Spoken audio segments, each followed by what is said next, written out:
bringing you entertainment and informative sports talk during your workday. Smart, funny, classy, and I like him a lot.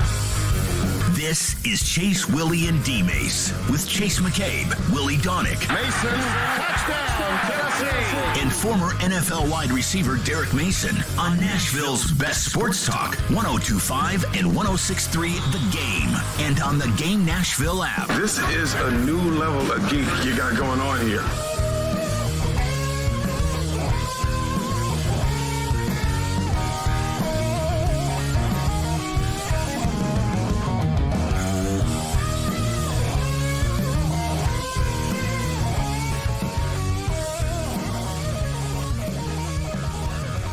And good morning, everybody. Welcome in to Chase, Willy, and D-Mase. 102.5 The Game, 106.3 The Game Nashville app. Beautiful Monday morning, day after a Titans win. Lots going on, and we are going to break it down for you. Segment by segment. So much to talk about. Plenty of other October things happening as well. Predators in a slump. World Series is on.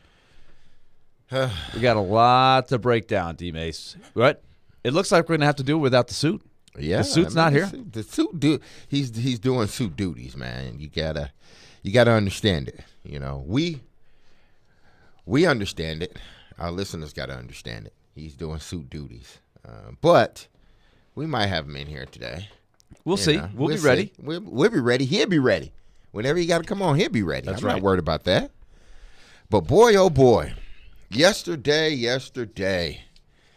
was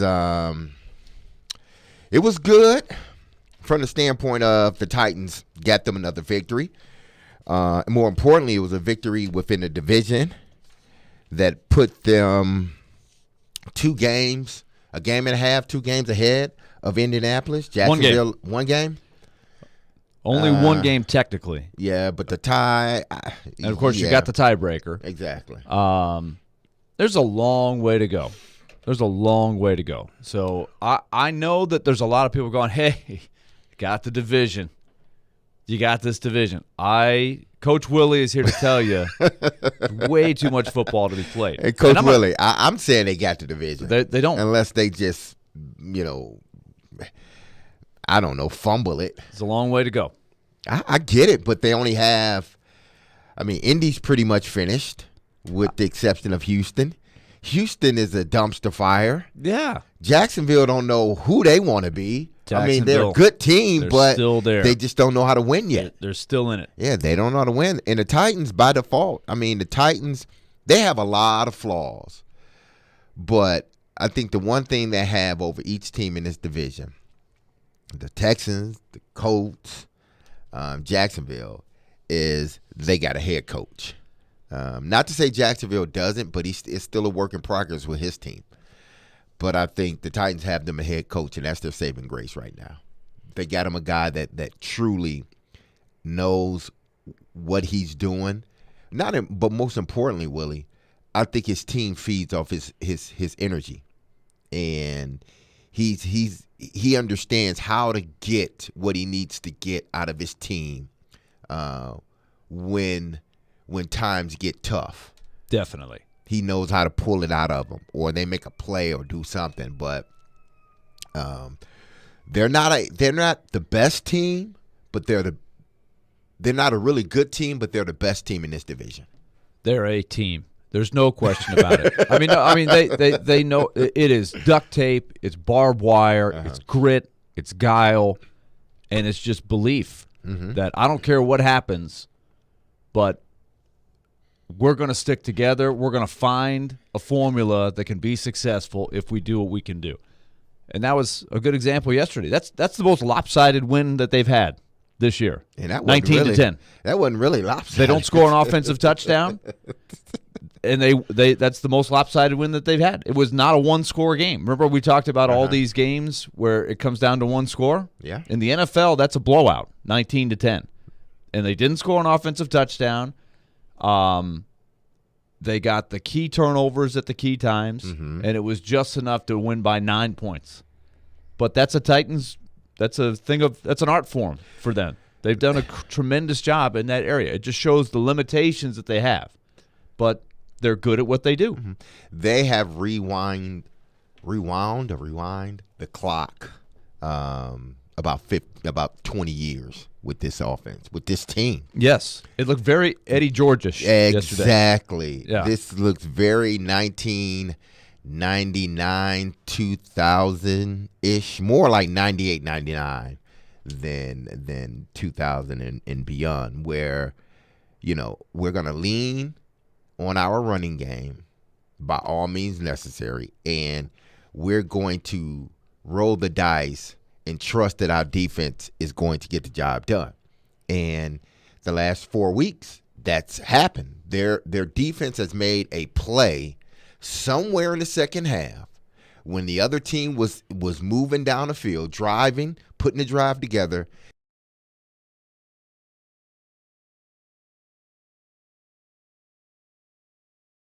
Touchdown.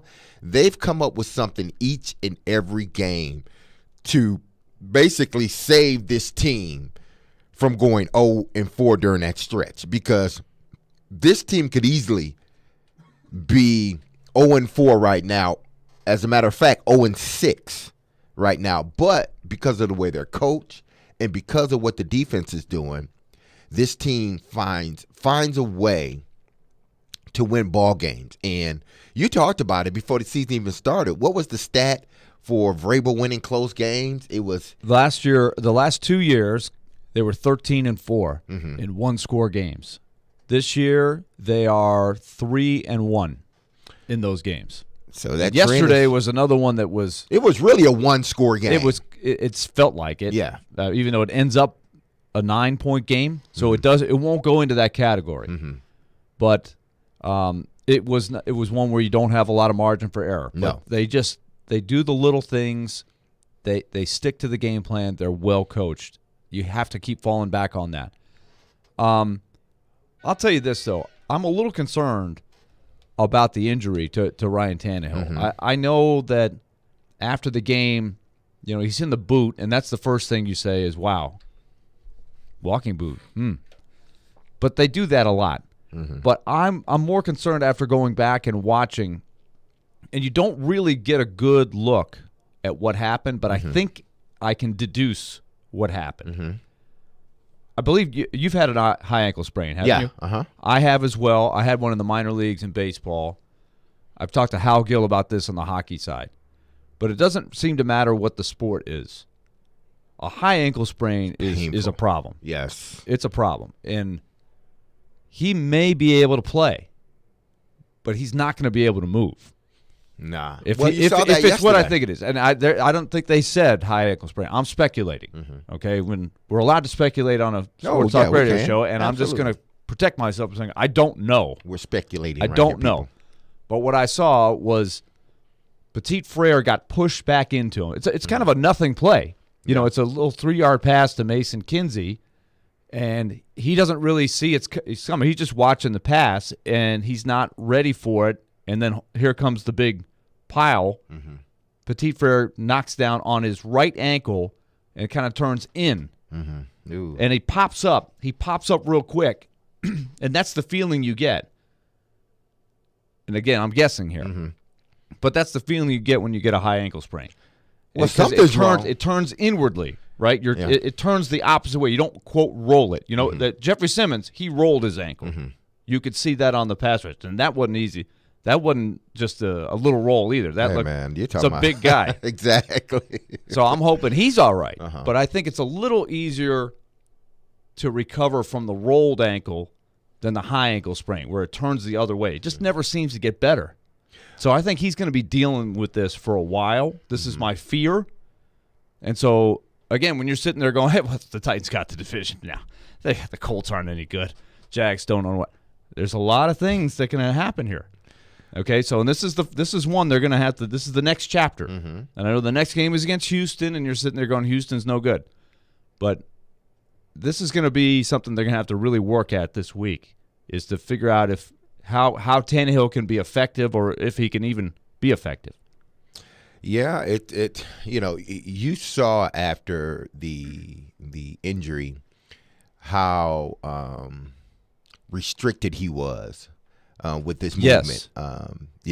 I don't think they really wanted. I think they passed the ball maybe 2 or 3 times, but they really didn't want to. Yeah. But they were forced to. Yes. He completed the pass, the juggling catch by Hooper. That was a gutsy play. A huge play. That's the game-winning play, really, Exactly. in a lot of ways. They needed that field goal.